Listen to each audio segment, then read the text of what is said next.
decisions and just relax about it.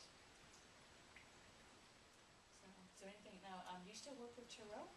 I do, and I would also like to mention that when I work with people with hypnosis, I do take a look at their astrological chart before I do that, because it gives me a tremendous amount of information, their thinking process, what their psychological patterns are, what their spiritual path, what they chose as their spiritual path in this particular lifetime.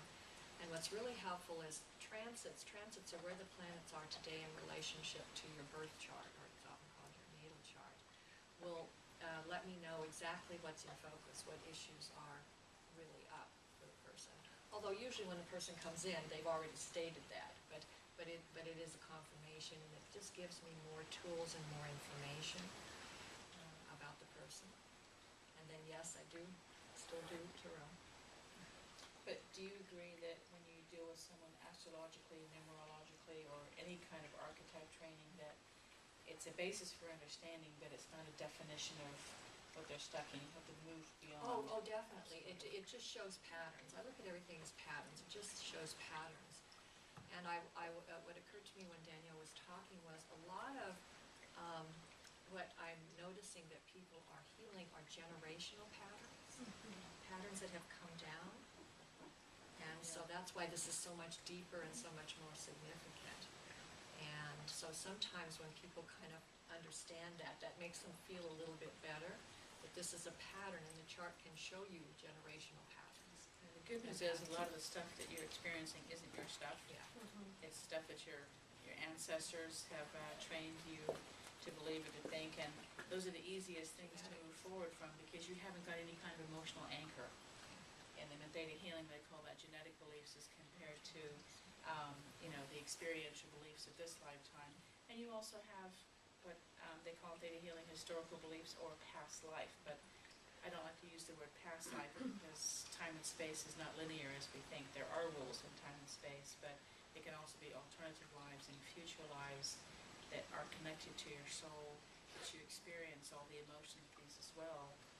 And it's helpful to recognize that they can be influencing you unduly without your knowledge. So when we do healing work, I ask for it to be done in all time, all space, all dimensions, all genetics, all alternative lives, and any emotional anchors that exist in this life. And it's kind of like an all-encompassing, let me just make sure I cover every single aspect of what part of this is holding somebody back from moving forward. Make it easy to go. So it's fun work, though, isn't it? It's wonderful work, and then I recently added stones for people also to help in whatever process they're going through, to be able to hold gemstones that relate to what they may be releasing. They have been. I think a lot of healers are doing that too. We're teaching a lot of crystal classes here. A lot of the healers are bringing crystal therapy into it, and essential oils, because this is earth energy. Essential oils and crystals are Gaia energy, which has a vast, deep, and very profound healing wisdom to it. So yeah, I have noticed a lot of healers are picking up more crystals and using them in their healing sessions and encouraging clients to carry them and have them with them. And the crystals are waking up too. So we can just go on forever about all the different kinds of tools that are available. But at the end of the day, I think the most important thing to remember is all of these tools, as Jerry Yusko was talking about blending, is you want to bring them all together. And whether you use meditation, crystals, essential oils, astrology, numerology, Enneagram work, verbal processing, neuro-linguistic program, meditation, whatever it is that starts helping you break up those old patterns and moving them forward, that is your divine duty, is to start breaking away from those old existing patterns and come into a place of not being bogged down by them anymore. If you could think about it, it's just kind of like a carousel where there's all those horses on the carousel that keep you going round and round in circles. What if you could pull them off one by one, and all of a sudden you've got all this space to work in, and it's just not as noisy. And even as something as what seemingly might mean nothing is getting rid of all the emails in your inbox, cleaning out all your drawers. I was explaining training provided upon, your brain, even though you're not really aware of all the things around you, your brain is. Your brain is aware of all the thought patterns going on in your subconscious mind, all the things around you, and it has to process and recognize and manage and allocate resources to cope with those things, which makes you tired.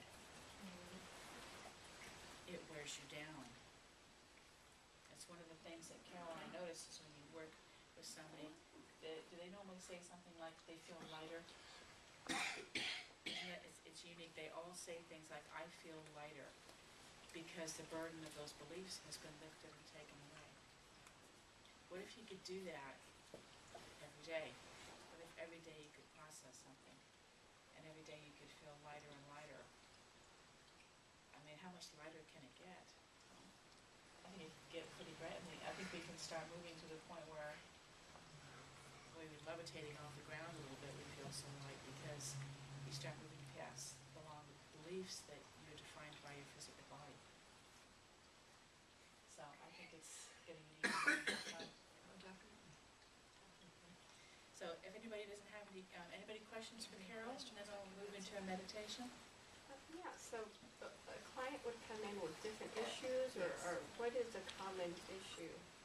You know, it varies from I get a lot of people having issues with relationships.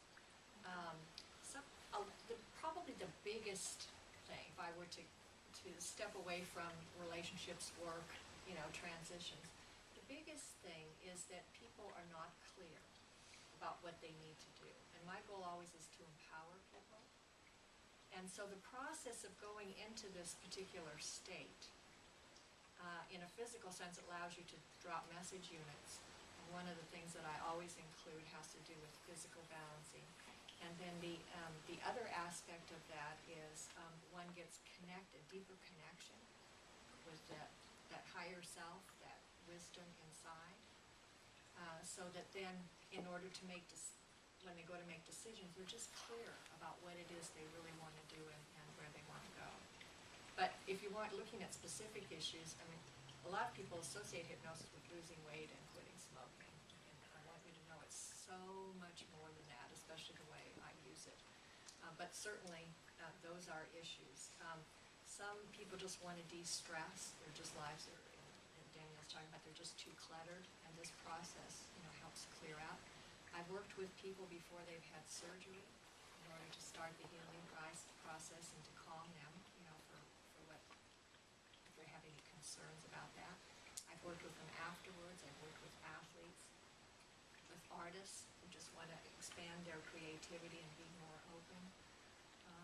The issues are just numerous. The bottom line, I work with a lot of people that are into personal growth. They want to let go of past traumas, and they're ready to move forward. And they want to, I think, I could say it simply, they want to be more in charge of themselves, as opposed to just reacting and getting caught up in the same interactions with people, the same patterns. And more self-guidance.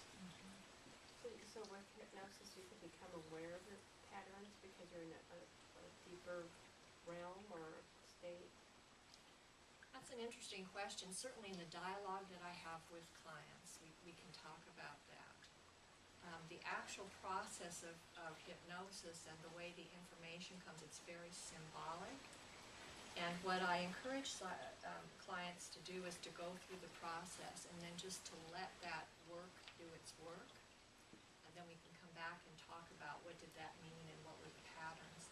I use an astrological chart to get a very quick picture. I can get it very quickly about what the person's patterns are